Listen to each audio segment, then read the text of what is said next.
Assalamu alaikum. I am Dr. Ghulam Fatma and now we will continue endocrine physiology. Endocrine physiology में first comes the hypothalamic pituitary hormones.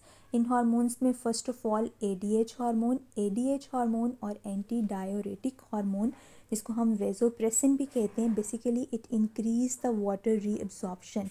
कौन से cells के ऊपर ये act करता है? Distal convoluted tubule और कलेक्टिंग डक्ट सेल्स के ऊपर एक्ट करता है और वहाँ से ये वाटर को अब्जॉर्ब कराता है.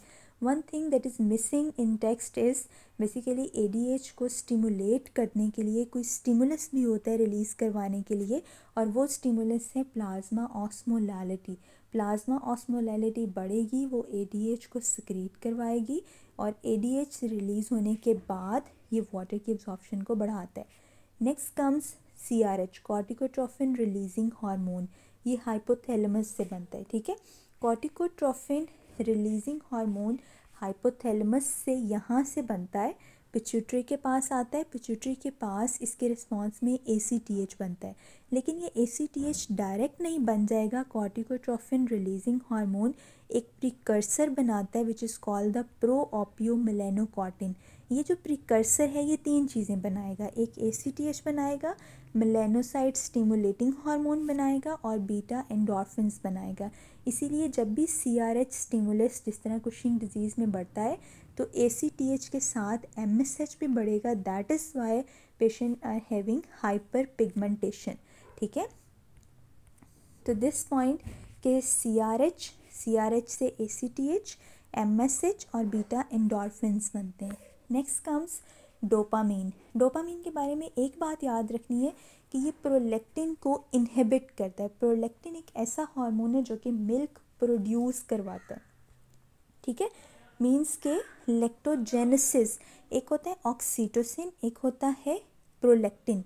प्रोलैक्टिन ने मिल्क प्रोड्यूस करवा के स्टोर कर देना है और ऑक्सीटोसिन उस स्टोर्ड मिल्क को रिलीज़ करवाता है. ठीक है, इसको हम लोग डिटेल में डिस्कस करते हैं अभी. लेकिन एक बात आपने याद रखनी है कि डोपामीन इस प्रोलैक्टिन को इनहिबिट करेगा. मिल्क मीन्स के मिल्क प्रोडक्शन को इनहिबिट करेगा. इसका मतलब जब हम डोपामीन एंटागोनिस्ट देंगे तो प्रोलैक्टिन बढ़ जाएगा, और जब प्रोलैक्टिन बढ़ेगा मिल्क ज़्यादा प्रोड्यूस होगा. So in patient where we are using the antagonist of dopamine, उन पेशेंट्स के अंदर गलेक्टोरिया होता है. ठीक है, जिस तरह एंटी साइकोटिक ड्रग्स हैं ये डोपामीन एंटागोनिस्ट हैं, तो ये गलेक्टोरिया कॉज करती हैं क्योंकि प्रोलैक्टिन का लेवल बढ़ जाएगा. Next come growth hormone releasing hormone. Growth hormone produce करेगा और ये जो ग्रोथ हार्मोन है ये लीनियर ग्रोथ करवाता है. It is also called somatotrophin. ठीक है, next comes GnRH gonadotrophin releasing hormone. Gonadotrophin releasing hormone gonads को स्टिमुलेट करता है वाया FSH एंड LH, और गोनेडोट्रोफिन रिलीजिंग हार्मोन प्रोलैक्टिनीमा की वजह से इनहिबिट होता है. मींस के जब भी प्रोलैक्टिन का लेवल ज़्यादा होता है ड्यूरिंग लैक्टेशन, जिस दौरान मिल्क ज़्यादा प्रोड्यूस हो रहा होता है लैक्टेशन में, तो वो क्या करता है, वो इस गोनेडोट्रोफिन रिलीजिंग हार्मोन को इनहिबिट कर देता है. इसी वजह से basically this is the natural contraception के जो ब्रेस्ट फीडिंग मदर्स होती हैं उनके अंदर एक नेचुरल कॉन्ट्रासेप्शन होती है, क्योंकि उन मदर्स के अंदर प्रोलैक्टिन का लेवल ज़्यादा होता है और वो प्रोलैक्टिन इस GnRH को इनहिबिट कर देता है. तो अगेन आप यहाँ पे अगर पढ़ो कि GnRH it is suppressed by hyperprolactinaemia, then pulsatile GnRH leads to puberty and fertility. Normally दो बातें इसके बारे में आपने याद रखनी है कि एक तो जब प्रोलैक्टिन का लेवल बढ़ेगा वो GnRH को इनहिबिट कर देगा. सेकेंडली GnRH के जो रिलीज़ है वो कॉन्टीन्यूसली ये रिलीज़ नहीं होता बल्कि पल्सेटाइल फॉर्म में रिलीज़ होता है. ठीक है, देन MSH क्या है हमारे पास? MSH इज़ मेलानोकॉर्टिन स्टिमुलेटिंग हार्मोन जो कि मेलानोसाइट्स को स्टिमुलेट करता है, और ये एक प्रिकर्सर प्रोओपियोमेलेनोकॉर्टिन से प्रोड्यूस होता है and it causes hyper pigmentation. ये पॉइंट हम ऑलरेडी डिस्कस कर चुके हैं. Then next hypothalamic pituitary hormone is oxytocin. हमने पहले डिस्कस किया कि प्रोलैक्टिन मिल्क प्रोड्यूस करता है. उस मिल्क प्रोड्यूस होने के बाद जब वो स्टोर हो जाता है तो उसका जो लेट डाउन यानी कि उसका जो रिलीज़ होता है वो ऑक्सीटोसिन की वजह से होता है. ठीक है, ऑक्सीटोसिन इसके अलावा एक और काम करता है, मिल्क लेट डाउन कराने के अलावा यूट्राइन कॉन्ट्रैक्शंस भी करवाता है। मीन लेबर के दौरान जो यूट्राइन कॉन्ट्रैक्शंस हैं वो ऑक्सीटोसिन की वजह से होती हैं। देन प्रोलैक्टिन के हमने ऑलरेडी दोनों फंक्शंस डिस्कस कर लिए। एक तो मिल्क प्रोड्यूस करवाता है, लैक्टोजेनेसिस करवाता है, और सेकेंडली जीएनआरएच ग्रोथ और गोनेडोट्रोफिन रिलीजिंग हार्मोन को सप्रेस करता है, जिसकी वजह से it act as a natural contraceptive के तौर पे भी बिहेव करता है। मीन के ब्रेस्ट फीडिंग में प्रोलैक्टिन ज़्यादा, GnRH will be inhibited, so it will act as a natural contraception। और सेकेंडली प्रोलैक्टिन का लेवल ज़्यादा होगा तो GnRH इनहिबिट होगा। जब GnRH इनहिबिट तो ऑब्वियस बात है FSH LH भी नहीं होगा।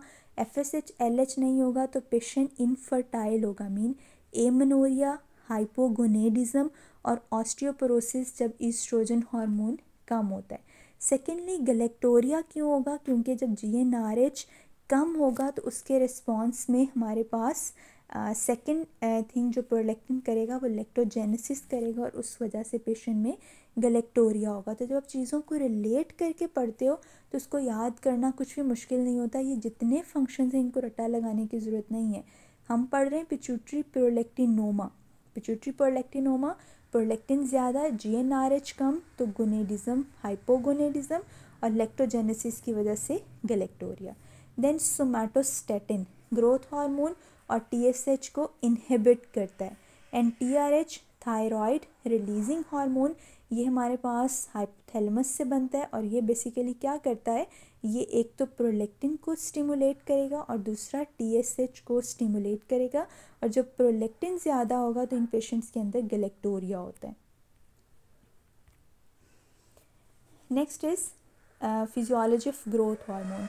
ग्रोथ हार्मोन के बारे में आपने 2 से 3 बातें याद रखनी हैं कि it is also called somatotrophin hormone. ठीक है, सोमैटोट्रोफिन कहाँ से बनता है? ये हमारे पास ग्रोथ हार्मोन इंटीरियर पिट्यूटरी, जिसको हम एडिनो हाइपोफिसिस कहते हैं, वहाँ से बनता है। It stimulates the linear growth कराता है, not the vertical horizontal growth. ठीक है, हॉरिजॉन्टल ग्रोथ नहीं करवाता बल्कि ये लीनियर ग्रोथ कराता है। इस ग्रोथ हार्मोन के रिस्पॉन्स में एक इंसुलिन ग्रोथ फैक्टर जिसको हम सोमैटोमीडियन C कहते हैं, it is basically the regulatory protein of growth hormone, ये बनती है और ये हमारे पास लीनियर ग्रोथ करवाती है। जो हमारे पास ग्रोथ हार्मोन है इट इज़ ए डायबेटोजेनिक हार्मोन किस तरह से है कि ये ग्लूकोज के अपटेक को कम करते हैं। अगर आप फिगर में इस जगह पे देखो तो जो हमारे पास ग्रोथ हार्मोन है, एक तो अमाइनो एसिड अपटेक को बढ़ा के प्रोटीन की सिंथेसिस कर रहा है, सेकेंडली ग्लूकोज अपटेक को कम कर रहा है। इट मीन्स कि growth hormone is diabetogenic and increase muscle mass, जिसकी वजह से लीनियर ग्रोथ होती है। ठीक है, ग्रोथ हार्मोन पल्सेस में रिलीज़ होता है, जिस तरह गोनेडोट्रोफिन रिलीजिंग हार्मोन पल्सेस में रिलीज़ होता है। मीन्स कि ये सारे हार्मोन कॉन्टीन्यूसली रिलीज़ नहीं होते। ये कुछ बातें जो आपने याद रखनी है। देन इसके जो स्टिमुलेटरी और इनहिबिटरी फैक्टर्स हैं, these are very very important. Means कि ग्रोथ हार्मोन कब ज़्यादा होता है और कब कम होता है। सबसे ज़्यादा होता है hypoglycemia, then exercise and then non REM sleep में इसका लेवल ज़्यादा होता है और इसकी सिक्रीशन डिक्रीज होती है एजिंग, ओबेसिटी और हाइपरग्लाइसीमिया।